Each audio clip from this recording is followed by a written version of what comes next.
Today's episode is sponsored by Tegas. Understanding expert insights is table stakes for investors, and there's no better option than Tegas. I've been using them for almost 2 years to get up to speed on companies, and they've helped me immensely as an investor. Tegas also recently acquired BAM SEC, which adds a super fast way to access SEC filings and earnings calls and to incorporate financial data into my models. I run a monthly deep dive series sponsored by Tegas on the blogs. I'll include a link to my cable deep dive in the show notes, and I'd encourage you to follow the link if you're interested in how expert interviews can help you learn more about a company. Currently, anyone who signs up for Tegas gets free access to BAM SEC as well, so check it out.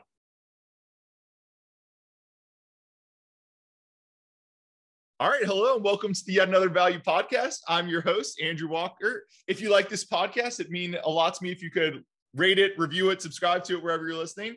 With me today, I'm happy to have my friend, Alex Morris. Alex is the founder and the editor, sole writer, entrepreneur in charge of the Science of Hitting Substack. I'll include a link in the show notes, of course. Alex, how's it going? It's going good. Thanks for having me. I think Francisco Oliveira is technically the editor because I send him everything and he's the one who tells me what sucks and what's good. But between you and Bill Brewster, Francisco is doing a lot of editing on the side. We keep him busy. Yeah. But anyway, let me start this podcast the way I do every podcast. First, a disclaimer to remind everyone that nothing on this podcast is investing advice. Normally we do one stock, but so much is going on in the media space. I think Alex and I are just going to riff about a bunch of media stocks today. So Alex might have a position if you, I might have a position if you. Please just remember, nothing on this podcast is investing advice. Consult a financial advisor, do your own work. Second, a pitch for you, my guest. This is the second time on the pod, so people can go listen to the first one from last summer for a full pitch. But Alex is one of the clearest thinkers I know. He runs a concentrated portfolio in some of the best businesses out there. I'm a happy subscriber to the Science of Hitting, so everybody should go out there, check it out. I think it'll really help you improve if you're looking at larger cap, better businesses, media, retail, consumer focus. I think that's fair to say. A little bit of Berkshire Hathaway in there, of course, too, but I don't want to give away all the secrets. But anyway, having you on the podcast today, we started talking about this about a month ago when Netflix stock, I say it sold off, but there's been about 4 sell-offs this year, but it's come down a lot. You wrote some really good notes on it. I know you recently added to your Netflix position, but then I figured we'd expand it to an all-in media podcast because media in general is crazy interesting right now. I know you just put out a note like 2 days ago discussing Disney has sold off this year too. You were adding to your Disney position. So just wanted to talk media in general. I guess I'll flip it over to you. What are you seeing just media in general? Doesn't have to be company specific right now. Well, I think the main thing I'm seeing is a change in perception. We have gone through, you'd probably say a 10-year period, I would think, where we've completely flipped from, Netflix is a competitor, as I think Zaslav famously said about 10 years ago, or maybe it was Les Moonves, to, Netflix is eating everybody's lunch, multi-$100 billion market cap. Malone famously saying basically they've already won, and that was years ago now. Mm-hmm. Barry Diller said they've reached escape velocity, and I think the stock this was 5 years ago, and the stock was 300. Right. So a huge sea change in terms of perception, and obviously the actual results as well. Another big development along the way is Disney launches Disney Plus after dithering for a couple years. Astounding success right out of the gates. I mean, at least in terms of sub numbers, and obviously there's ways that those numbers are kind of juiced to get people to trial the product initially, but the numbers objectively have been very, very strong. And you kind of get to today where the Disney Plus subscriber base alone is just shy of 140 million. Netflix is at call it 220. So they've really closed the gap in a very significant way in a fairly short period of time. So started seeing a lot more competition. Netflix had EBIT margin guidance for the last couple of years, and we can argue about income statement figures versus cash flow figures, but the reality was we were seeing a very meaningful trend and improvement in the financial results, a business model and strategy that was clearly working. And then we get to the pandemic, 2 quarters where they had 25 million subs in 6 months, I think it was. Just insane growth. Now we're on the back end. And, we've seen the sub growth completely shut off, which was not anybody's expectations at all. Management kind of fumbled the communication on launching an advertising supported product.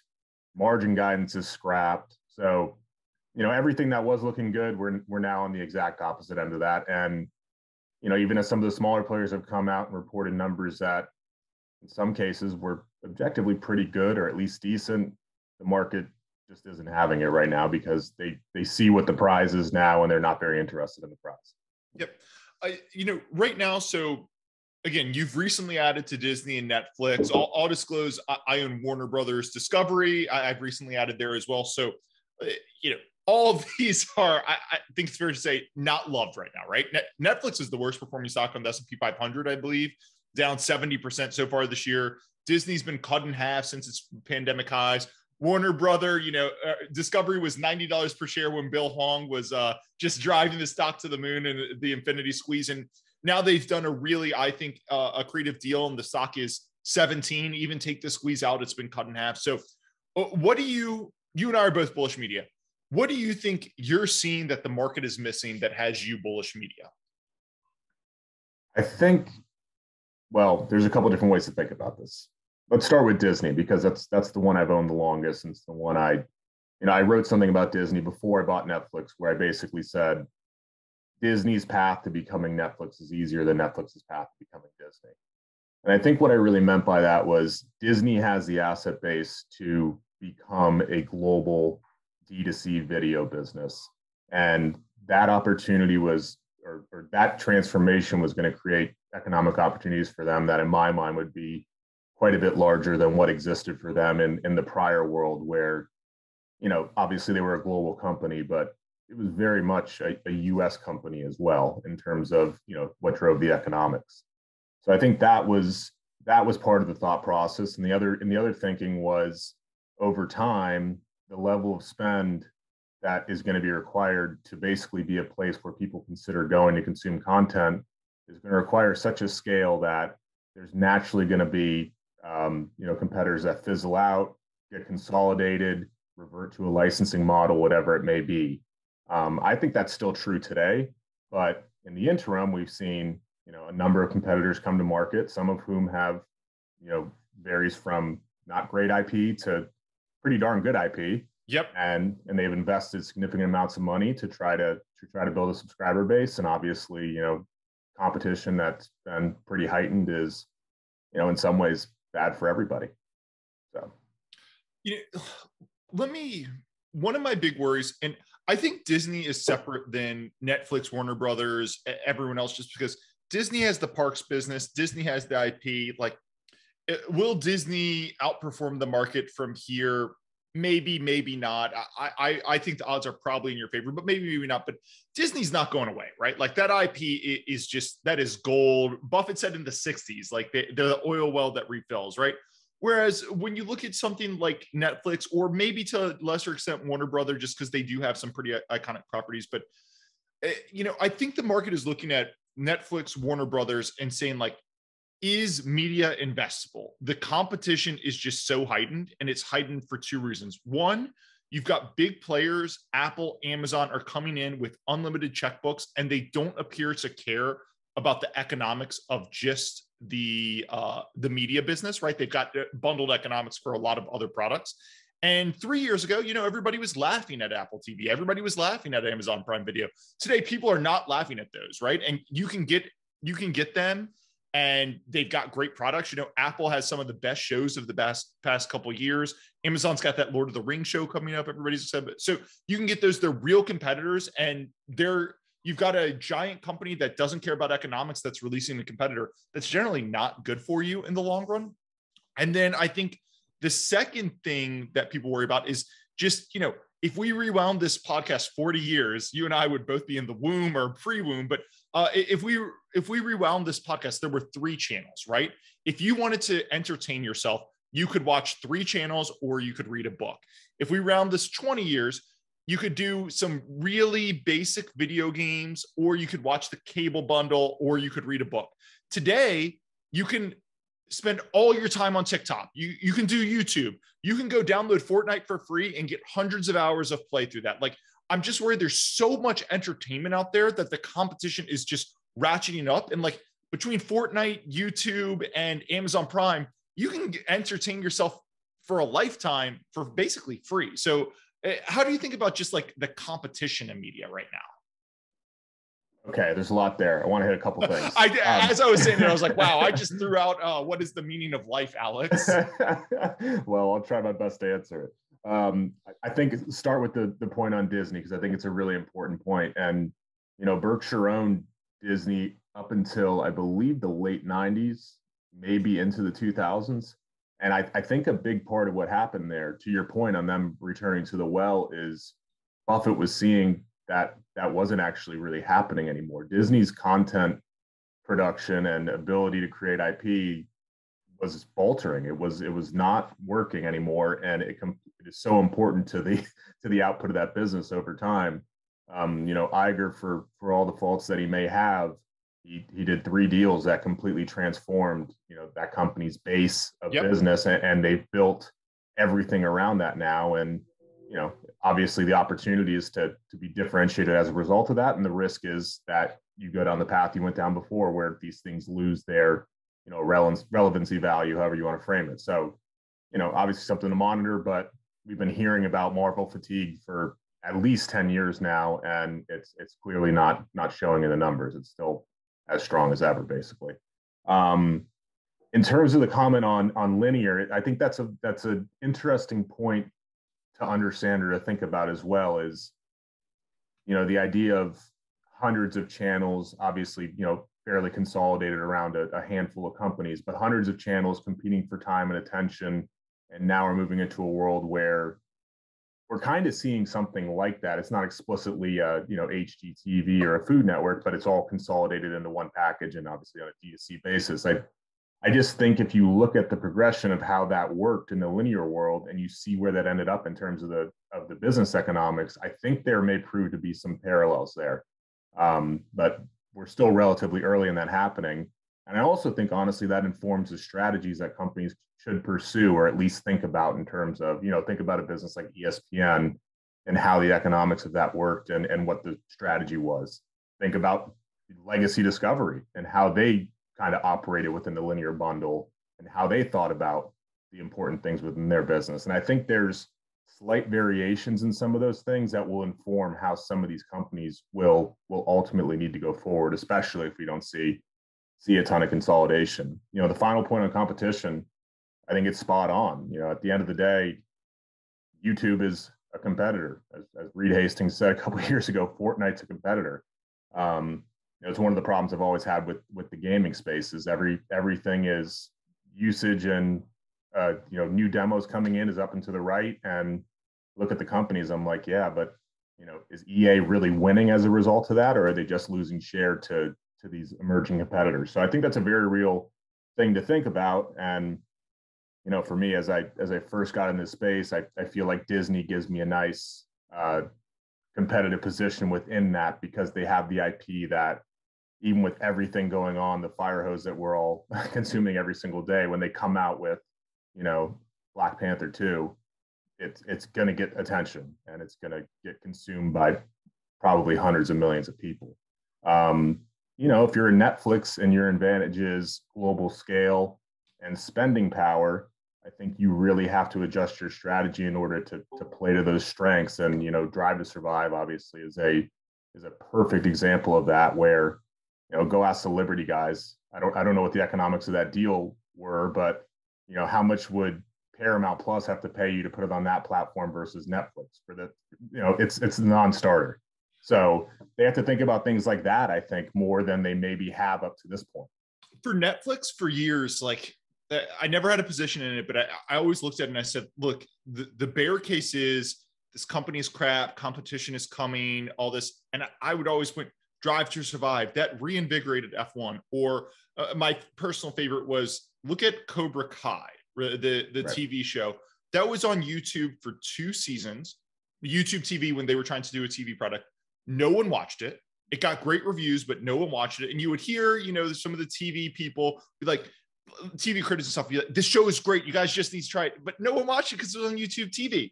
And then Netflix picks it up, puts it on Netflix, and it instantly becomes a hit. And, it's not the only show that's done that. Manifest had a moment for a while. All the CW shows break out, and they all break out because they're on Netflix. So I would always look at it and be like, you can say that, but the best real estate in the world is the Netflix home screen. But I'm increasingly a little concerned, like, I would have said Cobra Kai, huge hit. All the shows that Netflix picks up from syndication, huge hits. But outside of Stranger Things and Squid Games, which you can't discount Squid Games, Netflix it doesn't feel like the shows are really breaking out in the same way linear TV did. Or I get like most streamers haven't had breakout hits, but it does concern me that it seems like all the breakout hits come from linear TV. And if Netflix can't have those breakout hits, X Squid Games, X Stranger Things, like that does speak to maybe like streaming just doesn't stick the same way linear TV did. Yeah, obviously there's two ways to think about that. Is it a company specific thing or is it an industry specific thing? And thinking about what that means. And, again, as I kind of was referencing a second ago, these thoughts need to inform your strategy. A good example is we don't want to do sports because we'd rather focus on demand and we don't want to have to do advertising. Well, now you're introducing an advertising tier, so you're going to be in the advertising business either way. And the on-demand thing is somewhat of a fallacy to your point. If you put a show out and the vast majority of the consumption happens, maybe not at 9 p.m. on Friday night, but if the vast majority of the consumption happens in a relatively small window, basically what I'm trying to say is you need to take these signals and rethink some of the thoughts that you have about your business. And it's funny to think how Netflix even came to be in terms of the industry's standard practices on things like windowing and what they were willing to do with their content. Now it's time for Netflix to probably explore some of these ideas and at least think about what they mean. I've always liked I think it was Blankfind who said, if you can't get them at Goldman, like if you can't get a mark on something, sell 10% of it, and then you'll know what the value is basically. Like they should be pursuing some of these ideas that what is the value of Red Notice? Was it actually a smart idea to make that or not? And obviously they can measure some of these things internally, but it may be worth testing theatrical and, you may need to reconsider live and sports and news. And, some of those things may not be intelligent to do, but they're certainly worth at least thinking about as you go, hey, we have a massive global sub base. Nobody can rival what we do. Again, Formula One, is there a rationale for having a much deeper relationship there? It's worth at least thinking about that question. And where does that get you to? Are you some version of ESPN/YouTube? You have interviews, there's a bunch of different ways that you can go from there, but you need to be having these conversations. This is the fun thing about the podcast and just talking media with smart people, because you said that I had like 15 different questions and thoughts and ways we could go in response to that. No, but one thing you said, which I haven't heard someone say before, but I do think is interesting. You said Red Notice, which, correct me if I'm wrong, the Ryan Reynolds, Rock, Gal Gadot film. Yeah. I think I have the name right. Yeah. Red Notice, go sell it and see what it's marked at, which I don't think they should, but it reminds me of Spotify. Spotify for years has said, you've got to trust us. We see the data in buying and releasing our own podcast, and you've got to trust us. We're leaning into this heavily because the internal data we have is off the charts. And, when the stock is going from 100 to 300, you get that trust. But then when the stock comes back from 300 to 100, people look and say, you guys are investing a lot of money into podcasts, and we're not really seeing it in the financials. And Netflix in the same way, right? When the stock goes 100 to 700, they get all the trust in the world. And now that the stock goes 700, 200, people start looking and say, how much did you guys pay for the Knives Out sequels? That's a lot of money to pay for the Knives Out sequel. Why aren't you releasing these movies into theaters?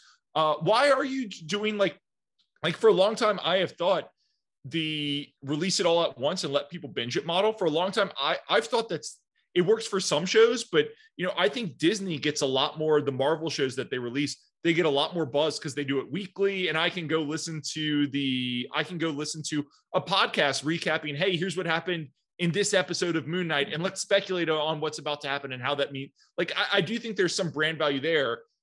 Anyway, I don't know where I'm going. Let's talk actually Netflix. No, So just add on that point real good. quick. I mean, it's a good example, like theatrical. They don't have to pursue it for the sake of financials alone. It's the idea of to your exact point. People like going to the theater with their friends and seeing, Doctor Strange 2 on a massive screen with great sound, with people that they want to see. These experiences have value for the brand and for the customer outside of the fact that you're going to scrape $5 a ticket from doing that. It's that kind of thought, right? You mentioned Doctor Strange too, so let me go into a completely different point and ask the most important question that will be asked on this podcast.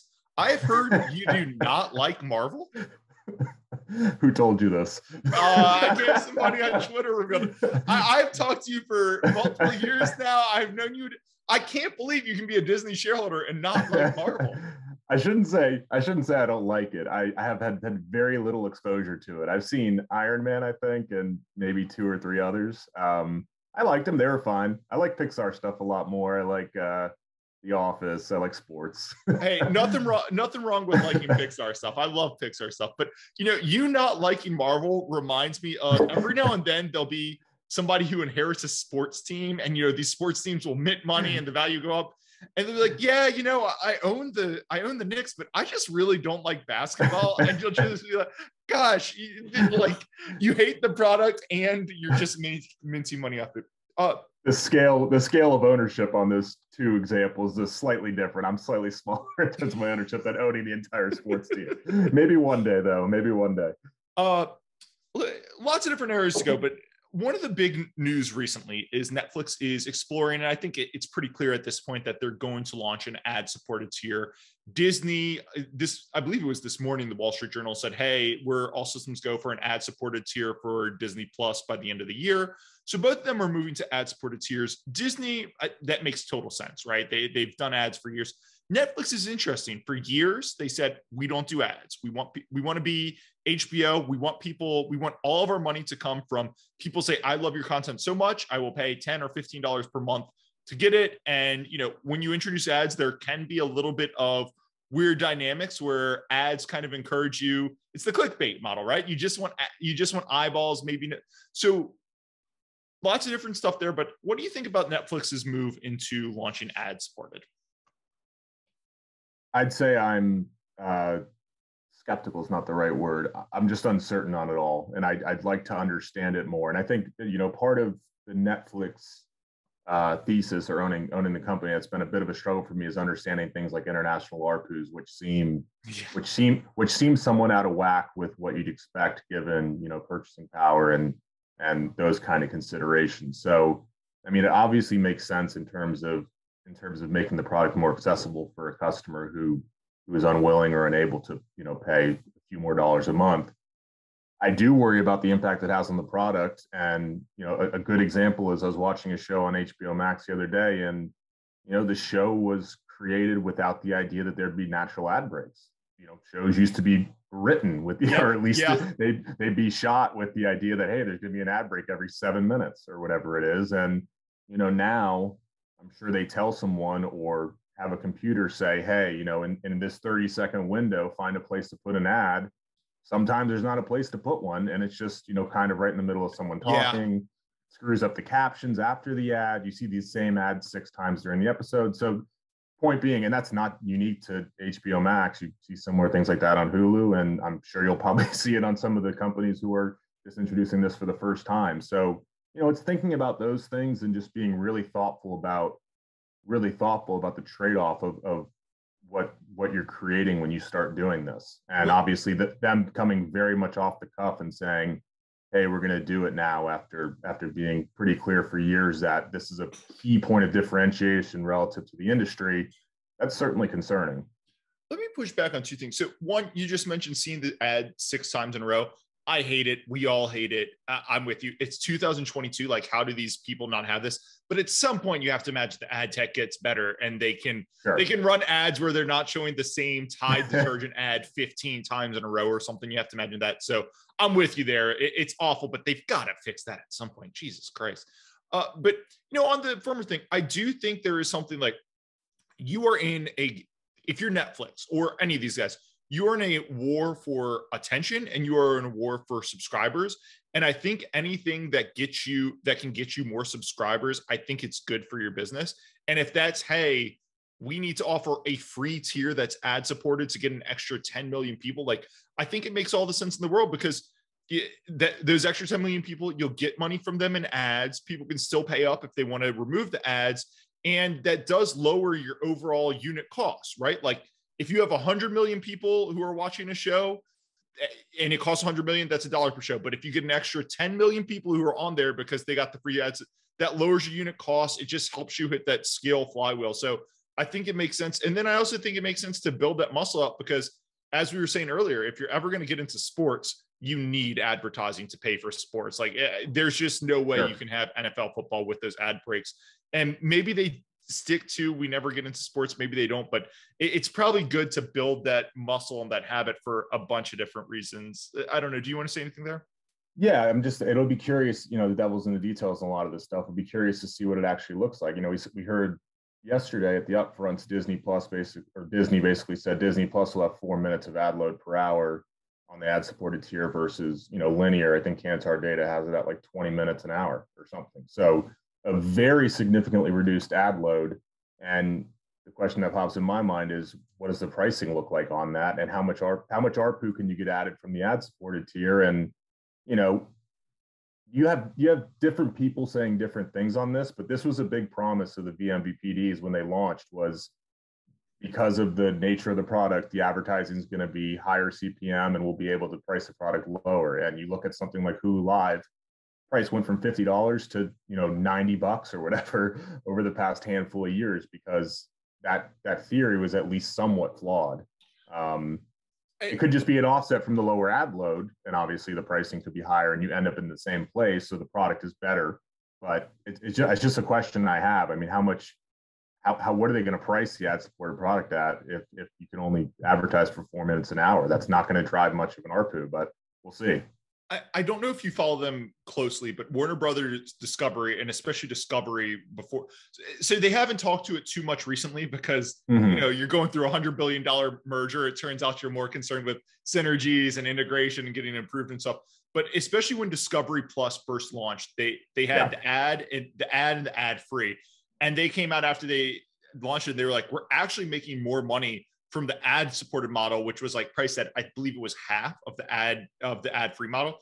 They're like, we can't believe when you get these targeted advertisements, we can't believe like the rates and how much people will pay for that. And they haven't talked about that too much, but I do believe, like, hey, if I'm subscribing to Disney Plus and they have my credit card information, they know when I'm watching, they know where I'm watching, all this sort of stuff, like, it does make sense that they're going to be able to hit you with some targeted ads that are worth a heck of a lot more than when I turn on NFL Sunday on the TV and they hit me with 15 truck ads in a row, and I'm not even a car driver. I don't even own a car, right? So it does make sense that they should be able to get pretty good money for that. Or, I would think of something like Disney is advertising the next Doctor Strange product, right? And they're going to put that in every freaking ad break during NFL Sunday or whatever show you're watching. But maybe if they see, hey, Andrew already purchased the Doctor Strange, Andrew already saw Doctor Strange, maybe they could dial back all that ads and hit it with something else that would probably cost less in the aggregate, but it's probably better for their overall brand. So I think it does make a lot of sense.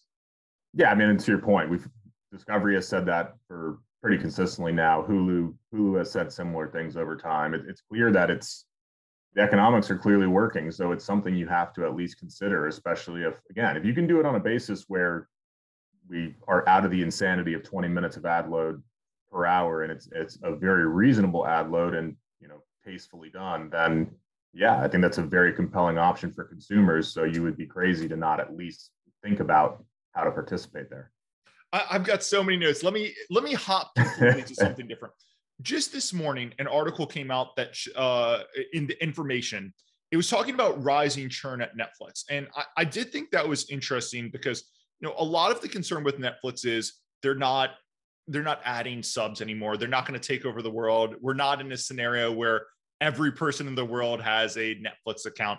But rising churn is really concerning, right? Because it shows that the competitive products, and specifically mentioned in this was Peacock and Paramount Plus were gaining a lot of steam, and in part because I think Paramount Plus, you could get access to the Super Bowl through it, and Peacock, you could get the Winter Olympics, which were a disaster, but people still care about the Olympics. But there were a lot of different interesting angles to that, right? Like sports seems to be driving signups for competitive products. Competitive products are making inroads, but I was surprised. For years, the thing with Netflix was people said, hey, you pay $15 per Netflix.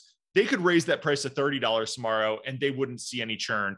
They didn't see a lot of churn when they increased price last year or a couple of years ago. Now it seems like the churn's getting to them. So as a bull, it's no longer their ads are coming in lower. It seems like churn starting to increase too. So how do you think about that? Well, I think the reality, I think we've seen data kind of for the industry that shows churn is on the rise, which again, this all makes sense given, the quality of the offerings and what, economic or not, there's numerous products out there with very attractive price points. And if there's content on there that people want, then they're willing to, sign up for a month or two and then hop off. And, I think that's kind of just how it's going to be. In terms of how you defend yourself against that, I think this is where Disney with its US bundle looks pretty smart right now.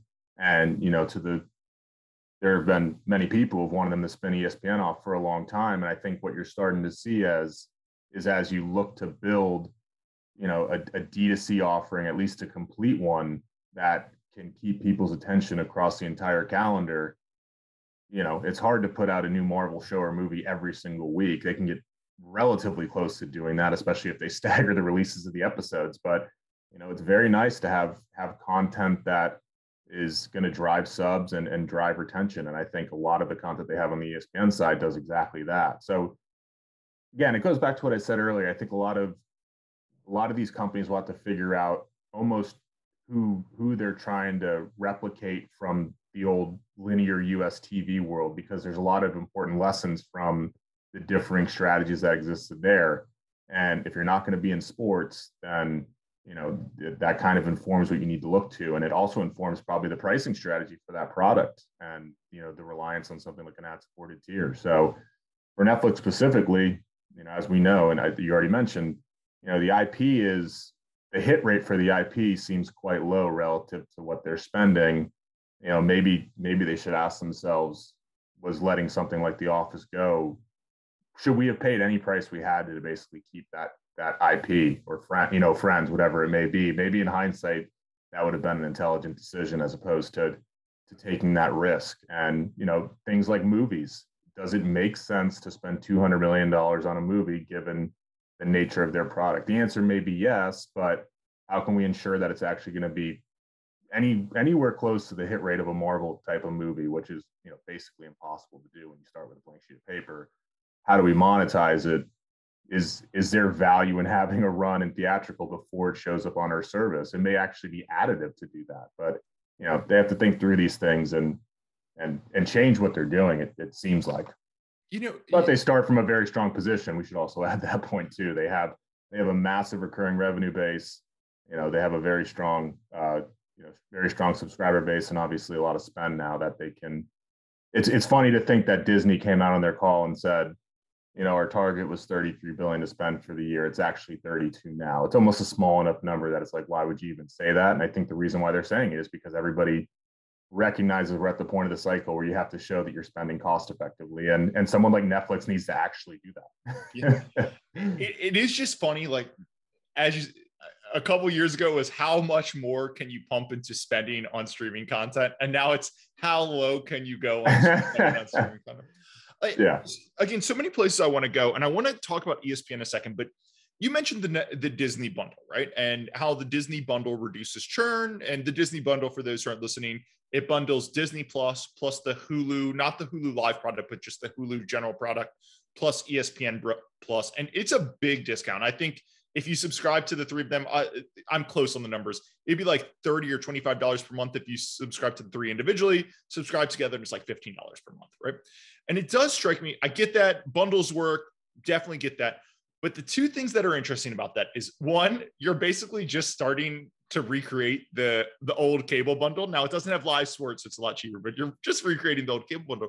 But the second thing that's interesting there is Netflix is a standalone product. And for years, the argument is one of the nice things about Netflix is you subscribe to them and they're basically a bundle in one thing, right? You subscribe to Netflix and you got everything on linear TV, basically except for sports. And then for HBO Max, Warner Brothers Discovery, right? They just did the merger.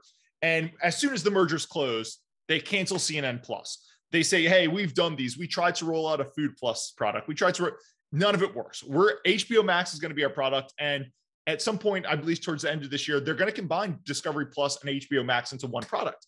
And it's just interesting that Disney is rolling out this bundle, and those are separate brands and everything. So I guess it makes sense, but Disney has their bundle and everyone else seems to be going, hey, let's merge it all into one. We don't want a bundle. What do you think about that? Well, I think a huge part of it is just an accident of what happened with Hulu and where they're sitting now, where Comcast still owns a third, and we're all waiting for this to finally come to its end. Something that should have already happened by now, but they're both kind of sitting there and without any signs of moving. So I think that's a massive part of it, because rolling everything into one product would have been a huge headache in terms of how to think about that. I mean, Hulu's already a huge headache anyways in terms of all this stuff.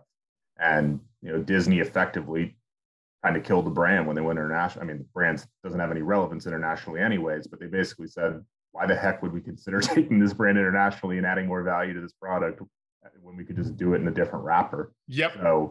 So I think that's a massive part of it. I do think it's an open question once we finally get this resolved.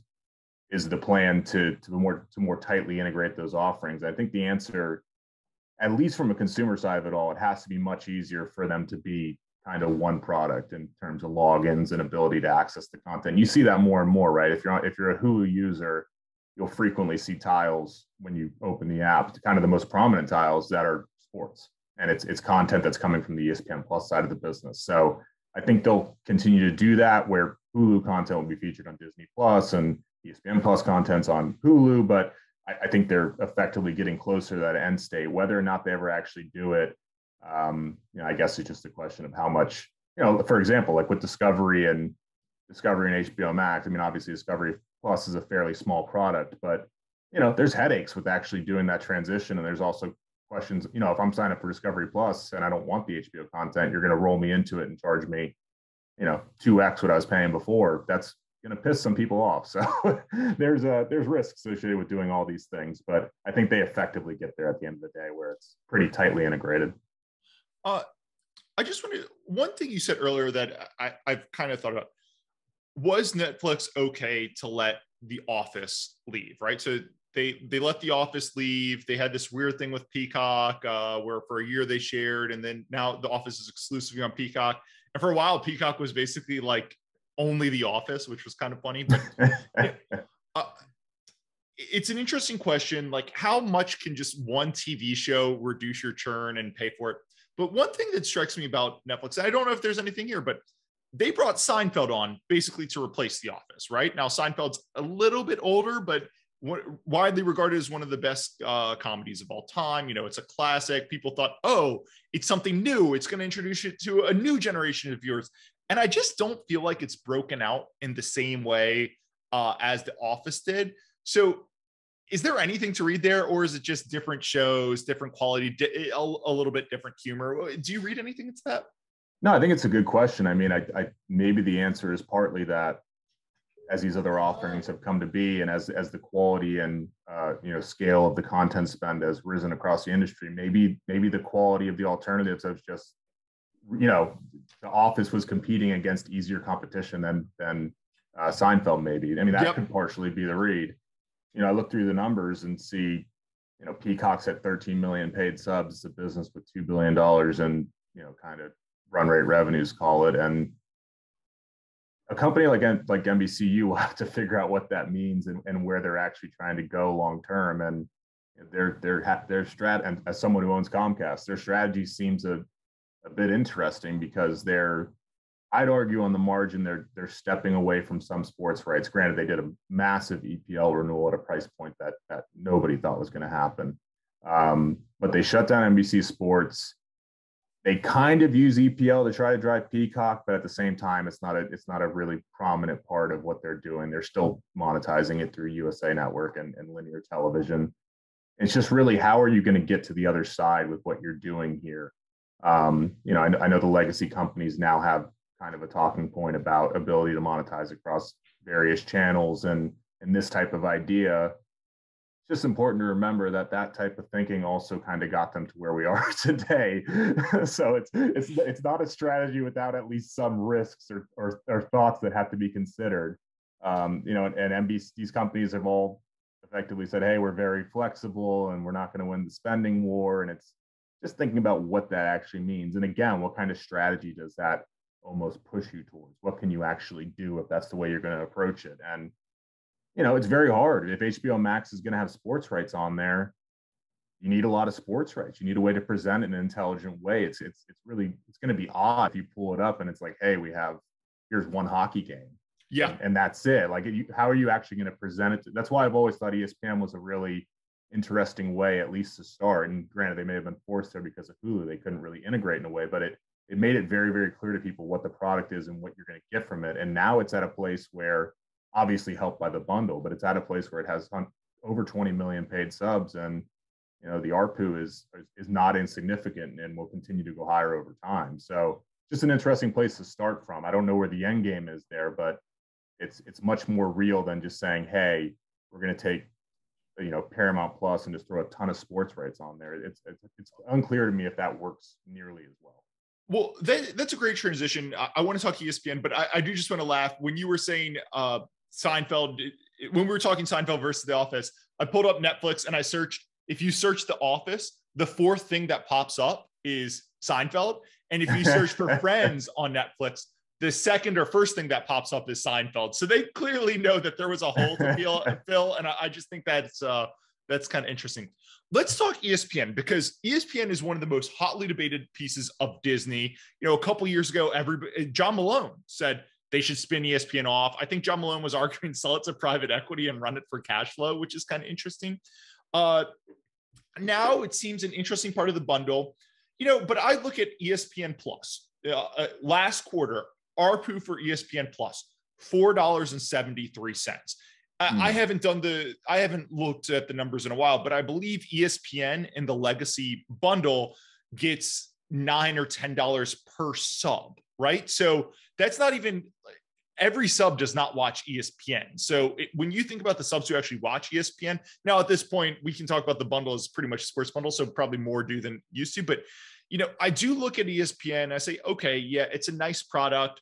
They're putting stuff on there, but like the UFC fights, you have to pay pay-per-view for them. And I do think if at some point ESPN, I know Bob was saying on the last earnings call, hey, we think ESPN has a clear path to, even if linear goes away, to being direct to consumer. And I just don't know, like $4 per month is not going to cover, hey, we're shifting the NFL or NBA rights to ESPN Plus. So it's just in a weird spot. So I threw a lot out at you again. I love this subject, obviously, but I just want to turn a view. ESPN, as we go into a direct-to-consumer world, how do you see that evolving?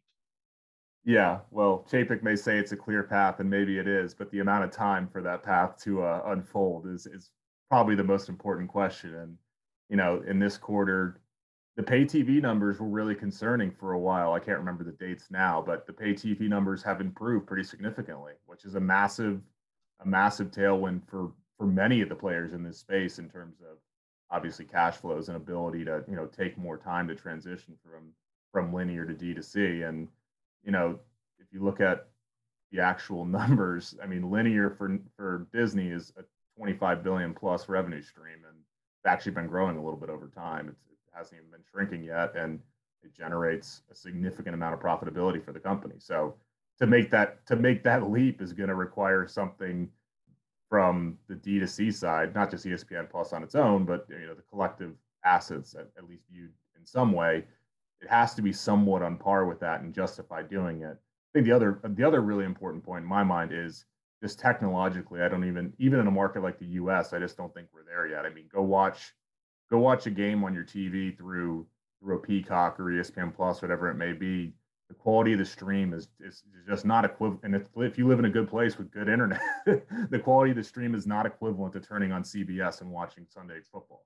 And I watched the Super Bowl. I watched the Super Bowl on Paramount. I downloaded and subscribed to it literally just for the Super Bowl, and the service, it was horrible. I think halfway through the third quarter, there was like a 5-minute pause in it. It was not good. I don't understand why they can't figure it out, but they cannot figure it out for some reason. Yeah. So, I mean, I think those two factors pretty clearly suggest that this is, I mean, outside of a significant change in the pace of pay TV sub declines, it's obviously a very important variable. But outside of that, I don't think you can clearly show how this happens in the next 2, 3, 5 years. We're a long ways off, which is, from my perspective, a thought a long time has been a company like Disney coming out and saying it's doomsday, we're taking everything off linear, is a very significant point for the industry.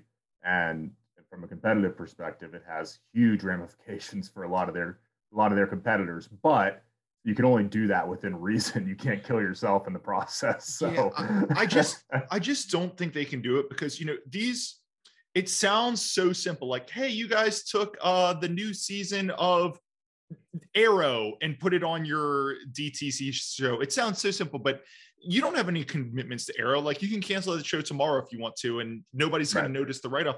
Whereas these guys are paying $1 billion a year for the NFL to just say, hey, we're canceling the thing that provides all of the money. If you think ESPN, $10 per month per sub, 65 million in the subs, that's $650 million in revenue, ignoring advertising per month coming in from ESPN. Say, hey, we're going to forego all of that, because that's what you would do if you took NFL and took it all and put it on ESPN Plus. Every provider would cancel their contracts with you. To forego all of that and put it onto ESPN Plus, like, the losses would explode. I just don't see a path to it. And these are contractual commitments. And by the way, the NFL would probably be pretty pissed, because they'd say, hey, we were getting 30 million views per game on ESPN, and now ESPN Plus, we're going to get 10. Like, that's 20 million viewers less. They're not going to be happy, even if they're making some money.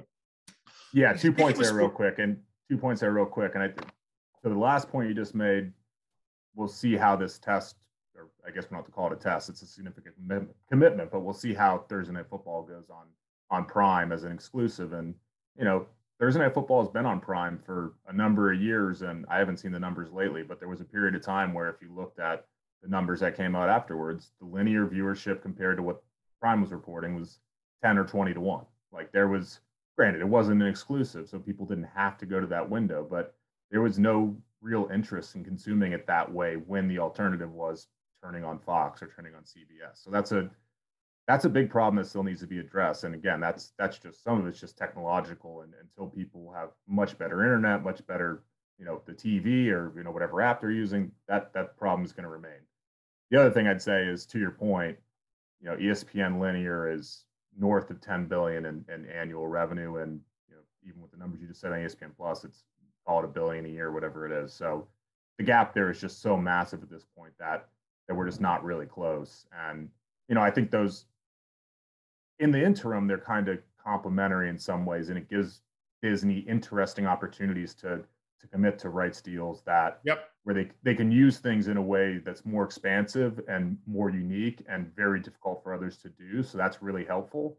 But to your point, from an economic perspective, I just don't think we're really anywhere close to this making sense. So the way you would get there in the short term would be as if you were forced to, if a massive number, if it gets back to 5, 10% plus pay TV sub declines, then that would put things in a different place.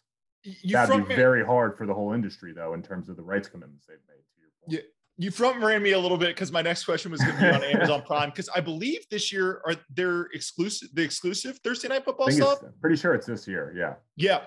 So like for Netflix for years, and I believe Netflix is not the only one. Greg Maffei said this for a while too. Like, hey, one of the issues with when Liberty was looking to buy the RSNs, one of the issues with getting into sports is you pay these high fixed costs and you have a medium-term contract. And at the end of it, you were either underwater, or if you were earning a profit, the leagues are going to come and say, okay, cool, we'll take all of that profit. And there's always another bidder for it, right? So Yeah. Netflix said this, Liberty said this, a lot of people have said this. So I do worry with ESPN. There's a lot of bidders who might not be economic. Amazon is willing to light money on fire as they get Prime going because it lures people into Prime. They can probably monetize better than everyone because they know your purchasing history, so they can really hit you with advertisements in the moment. But Apple it looks like they're going to acquire Sunday Ticket for $2.5 billion. So I look at ESPN and I say, not only do they have these fixed contracts, and it's going to be really tough to make the move from linear to streaming just based on the ARPU problems that we've talked about, but the sports leagues are probably going to extract all the economics from them in the end. And by the way, maybe the sports leagues are going to extract more than their economics because you've got Apple and Amazon. Again, it comes back to the thing we talked about at the beginning. You've got these giant companies who might be willing to burn $1 billion per year on sports or media in general because it fuels the rest of their business in interesting ways. So I think let's start with the idea that that is actually happening. Well, there's puts and takes. They're kind of ascending and descending as some of the legacy players in my mind. Again, mostly on the margin, but their ability to spend and keep spending in significant, they're just less comfortable doing it, especially if you're NBCU, and you can't really do anything with Peacock, at least at this point. It needs to be significantly more successful for you to feel confident committing to those rights deals. On Amazon and Apple specifically, and Apple's making noise now about potentially trying to get the NBA rights when they come up for renewal. So that would be obviously a massive deal, and Sunday Ticket's a massive deal as well. I think it's funny. This is kind of like the Marvel thing, Marvel fatigue. Like we've talked about this for 10 years, and it certainly has happened in some ways.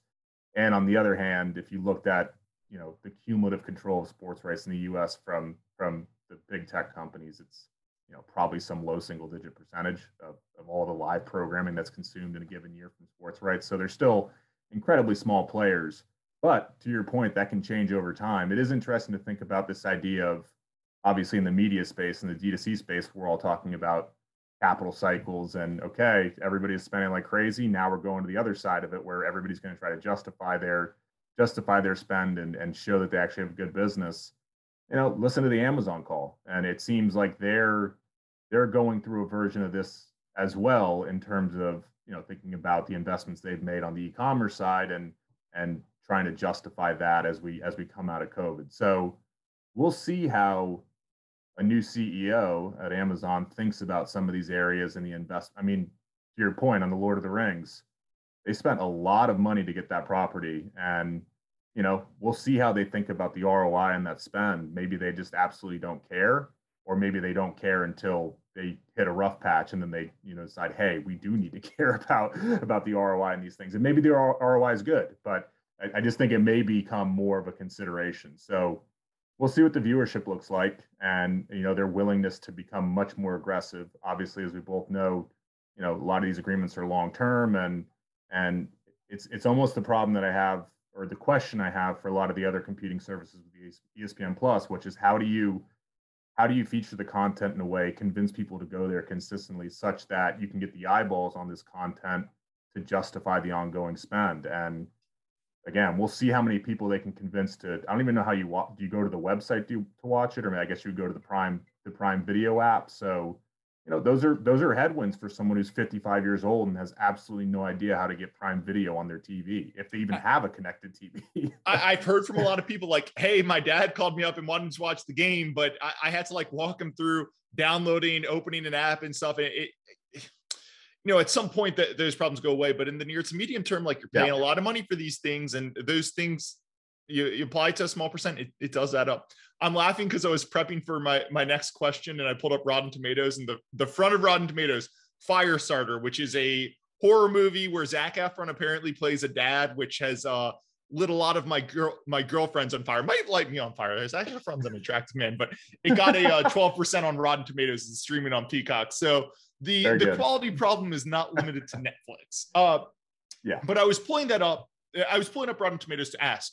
We mentioned Marvel fatigue. People have been worried about this for years, and it hasn't come to pass. But I love Marvel. I go see every movie within the first week it comes out. I watch every TV show. I love it. Love it.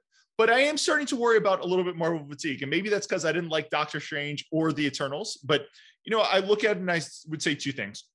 Doctor Strange, Eternals, Black Widow.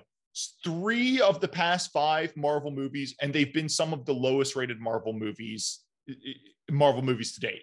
Now, to be fair, Spider-Man No Way Home was probably or Multiverse or whatever it was probably the highest rated Marvel movie of all time. So they're still putting out good product. But 3 of the past 5, that's not a great trend. I worry about that.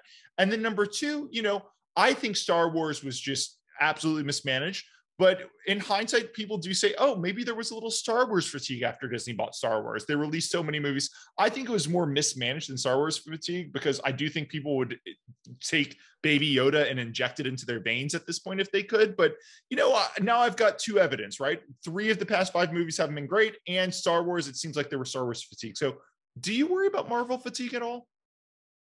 Yeah, I think it's something to always be cognizant of. And obviously it's one of those things as an investor, especially a long-term investor, that can be somewhat difficult to monitor. I mean, as you're saying, like maybe the best way to do it is to look at things like box office data or Rotten Tomato scores. And, I think it's something to always be thoughtful about, and it's a massive, massive risk for this business. Again, I think it's what they effectively went through in the late 90s. And it led to a lot of the decision-making that created the current Walt Disney Company that we see today. And you think about what this entity looks like without a Pixar and a Lucasfilm and a Marvel, and it's just a completely different company, and with a D2C offering, and assuming a parallel universe where the ability to drive huge subscriber adoption very quickly, in my mind, doesn't happen. I mean, it's a completely different product if that happens. So I mean, I think it's one, defending those franchises, and then 2, hopefully over time, obviously they're expanding within these franchises, especially Marvel, and Pixar is,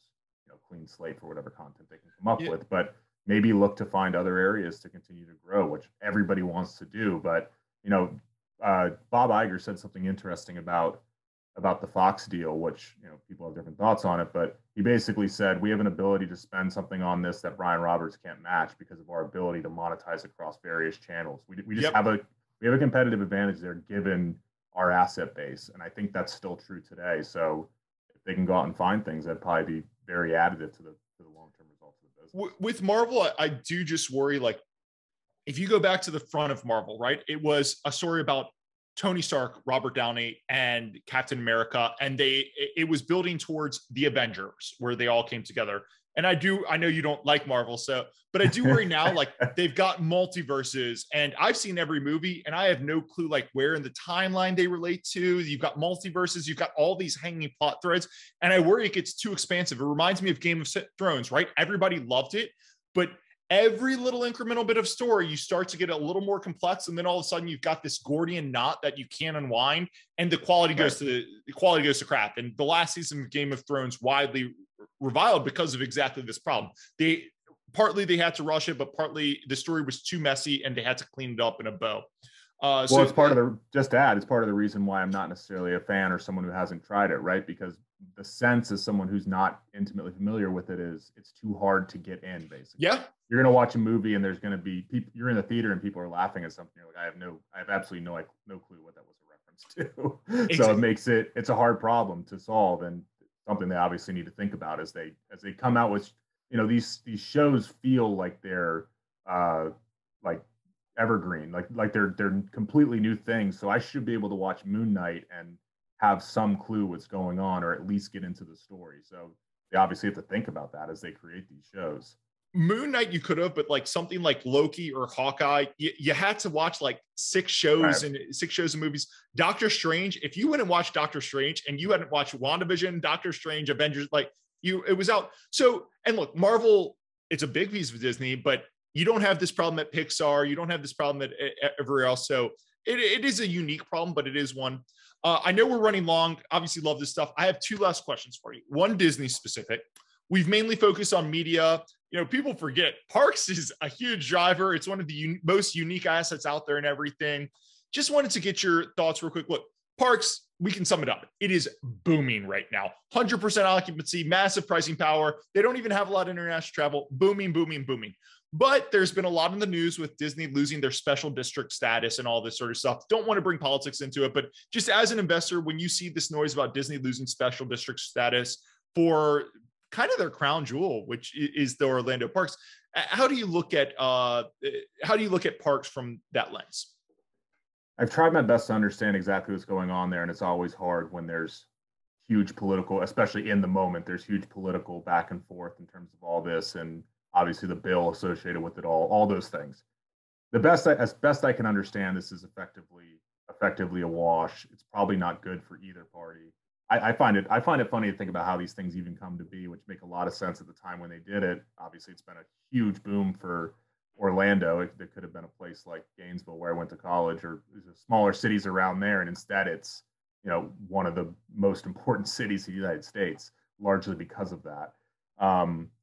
I don't think it's particularly relevant to the long-term results of the business, and I would assume they eventually this fades away a little bit from the front pages of the paper, and it just becomes a reasonable political corporate negotiation like it should be. The results in the parks business have been obviously astounding, and like anything with a company where you're planning on owning it for the long term, it's a balancing act. I do worry at times about pressing the pricing lever too hard, and just being thoughtful about those things, and especially with a company like Disney, where you can find an endless number of blogs where people are literally writing blog posts about they move a sign in Epcot. So there's really super fans, but you need to be thoughtful about how you monetize and kind of the price to value trade-off that you're asking from people. So it's something I think they need to be cognizant of, and I don't want to see double-digit per capita spending growth, or at least if it's price driven. Obviously, I just think you got to be very thoughtful about this. It's a really interesting one, because you do have to remember, like, if you're a 4-year-old and you go to Disney, like, could Disney probably charge double the price and get like more super fans going to Disney World? Yeah, but at the same time, having that 4-year-old go to Disney is almost customer acquisition costs, right? Like, that's going to be paying dividends 30 years down the line and everything. So it's a weird thing. And if you really start gouging people, it starts to impact the brand, but there's always going to be pricing power at parks, in my personal opinion. Last question, and then I'll let you go, because I realize we've been running quite long. Look, everything in investing is opportunity cost. And there is the question, which we started the whole podcast with, right? Is media investable versus everything else? But I know you are long Comcast. I know you are long Disney. I know you're on Netflix. So you are heavily invested in media. And it just does strike me, like, when I look at the three of them, right? Disney, we talked about, impossible to kill, great IP. Netflix, still the largest D2C service out there, trading more. It no longer has a bigger EV than Disney, but it is trading more expensive than Disney, but it is a pure play DTC, already scaled business. And then you've got Comcast, which has a cable business, which I know you and I love cable businesses, probably trades at a discount to the sum of the parts. I was just looking at my model. If you think Comcast's cable business is worth what Charter trades for, which Comcast is a better managed business, it produces more profits, probably got a little bit better. But if you just made that assumption, you would be buying, where's my thing? You would be buying Sky and NBC for $70 billion if you made that assumption.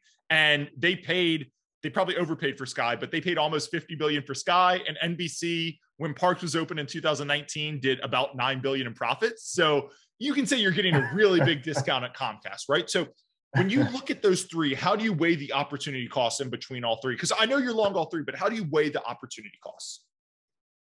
Yeah, this is obviously these discussions are very difficult. And one thing I really try to do, first of all, is step back a little bit, and you framed it in a very good way. Basically, if one of these businesses is basically unkillable, for lack of a better term, and it's going to generate at least reasonable returns, for me, that's a massive part of thinking about, okay, if this one's a 15% IRR and this one's 12, but the one that's 12 is the business that I think it's unkillable, obviously that has to be accounted for in some way.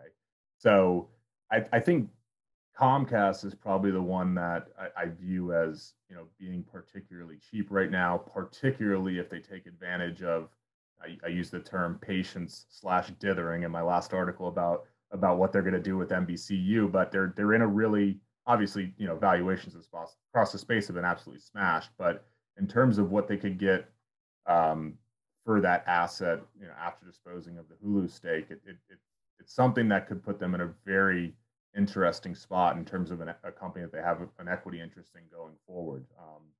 I don't think we've seen anything yet to suggest that that's going to happen in the immediate future, but I think we'll probably hear more about that in the coming months. Especially, one thing I was looking for this past quarter was a little bit more difficulty on pay TV numbers, which would make people a little more skittish.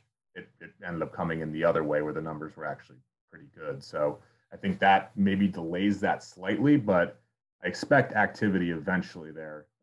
What form it takes, we'll see.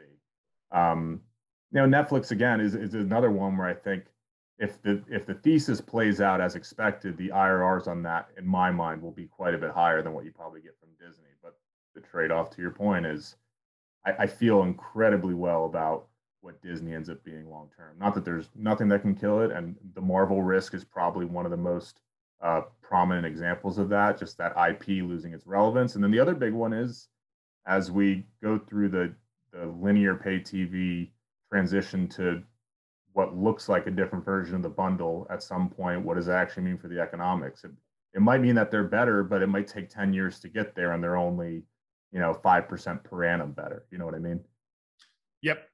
No, So, makes total sense. It's a tough one, but I know somebody tweeted recently. They were like, "Look, here's my secret to market timing. When the most attractive thing in the market looks like Comcast, that's when it's time to sell and raise some cash. And when there's a lot of stuff more attractive than Comcast, that's when it's time to start buying."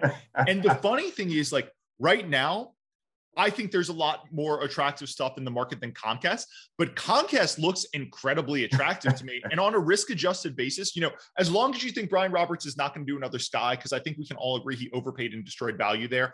But as long as you don't think that's in the cards, which in the grand scheme of things, I think Roberts has done a great job with M&A. So I think you have to give him the benefit of the doubt.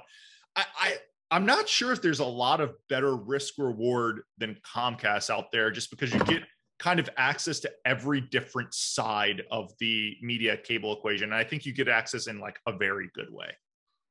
Let me turn this on you, since it sounds like we're almost done. What do you think about Berkshire and Paramount?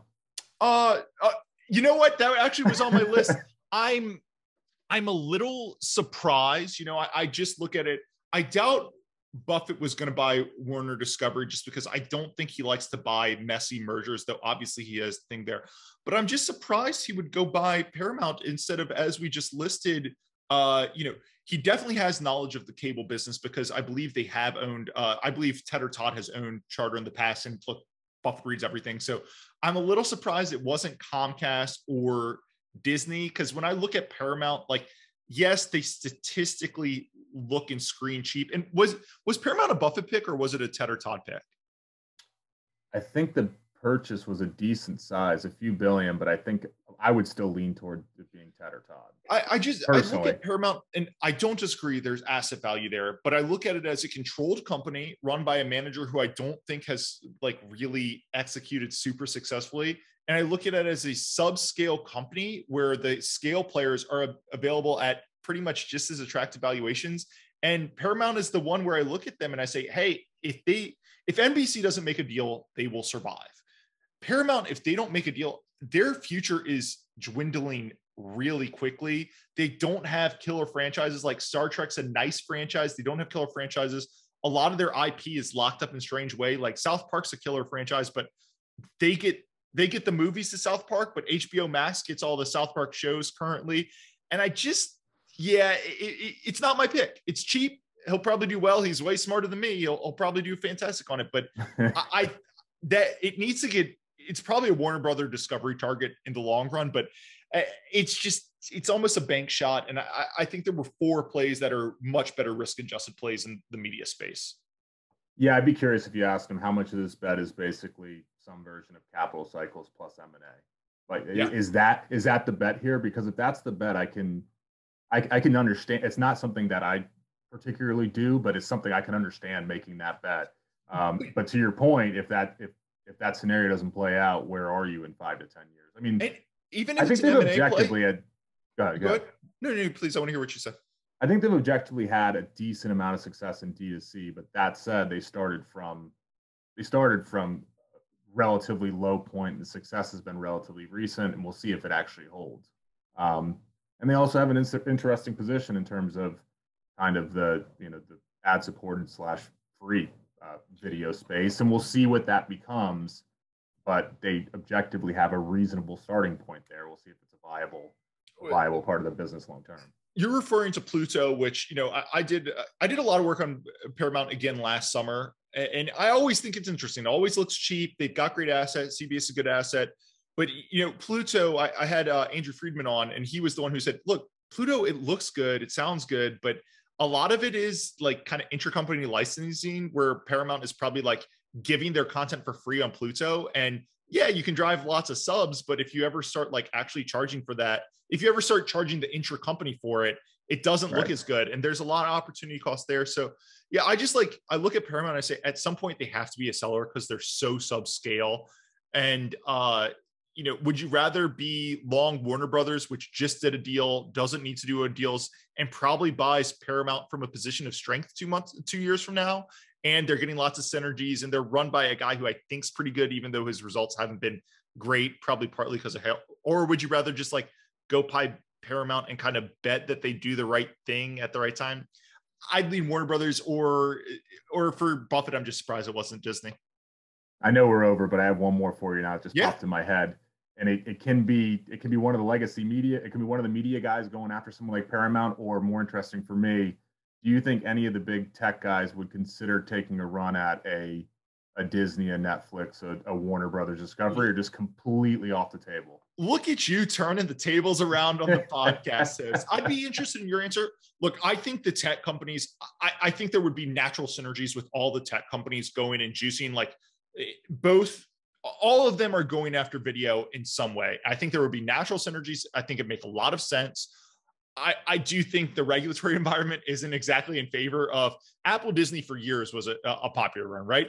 I don't think the regulatory environment's super in favor of Apple writing a $350 billion check to go acquire these guys. And then I do also think Netflix did prove you can build it out yourself.